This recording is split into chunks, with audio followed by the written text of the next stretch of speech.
আমাদের যে ভালোবাসা অনেক ক্ষেত্রে ব্যক্তিকেন্দ্রিক বা বিষয়কেন্দ্রিক হয়। আমরা সেই ভালোবাসাকে ঈশ্বরকেন্দ্রিক করি না কেন? আমরা ব্যক্তিকে অবশ্যই ভালোবাসবো, প্রত্যেককে ভালোবাসাই আমাদের ধর্ম, কিন্তু সেটি ঈশ্বরকেন্দ্রিক হোক। তাহলে স্বার্থপরতা আসে না। আজ আমরা ঈশ্বর প্রেম ও অহংকার এই নিয়ে আলোচনা করি। আমাদের মনে অনেক সময় দ্বন্দ্ব উপস্থিত হয় যে ঈশ্বরকে আমরা তো দেখিনি, তাহলে তার প্রতি প্রেম বা ভালোবাসা কী করে উৎপন্ন হবে? আমাদের মনে সন্দেহ আসে। আমরা শাস্ত্রে ঈশ্বর প্রেম সম্বন্ধে পড়ি বা শুনি, আমরা বিচার করতে থাকি।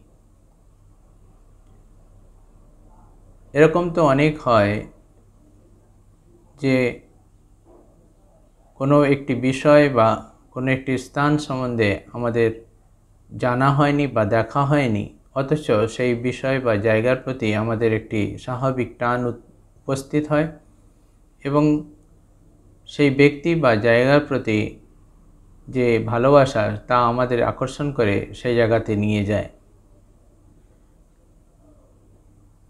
ঠিক আমরা এইভাবেই ঈশ্বরের প্রতি প্রেম উৎপন্ন করি না কেন? শাস্ত্রে বলা হয়েছে তিনি রসের সাগর, তাকে লাভ করলে অনন্ত সুখ বা সমস্ত দুঃখের অবসান হয়। আমাদের যে ভালোবাসা অনেক ক্ষেত্রে ব্যক্তিকেন্দ্রিক বা বিষয়কেন্দ্রিক হয়। আমরা সেই ভালোবাসাকে ঈশ্বরকেন্দ্রিক করি না কেন? আমরা ব্যক্তিকে অবশ্যই ভালোবাসবো, প্রত্যেককে ভালোবাসাই আমাদের ধর্ম, কিন্তু সেটি ঈশ্বরকেন্দ্রিক হোক।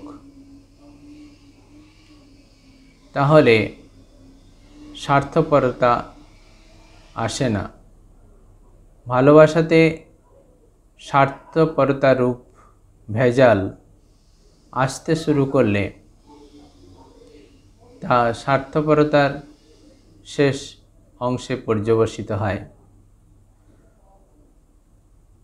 দুধে জল মেশাতে গিয়ে জলে দুধ মেশানো হয়ে যায়।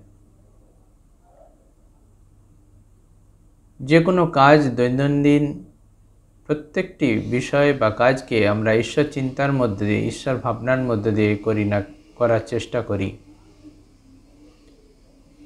ঈশ্বরকে সাথে নিয়ে চলার চেষ্টা করি। ঈশ্বর প্রেম জাগিয়ে তোলার চেষ্টা করি।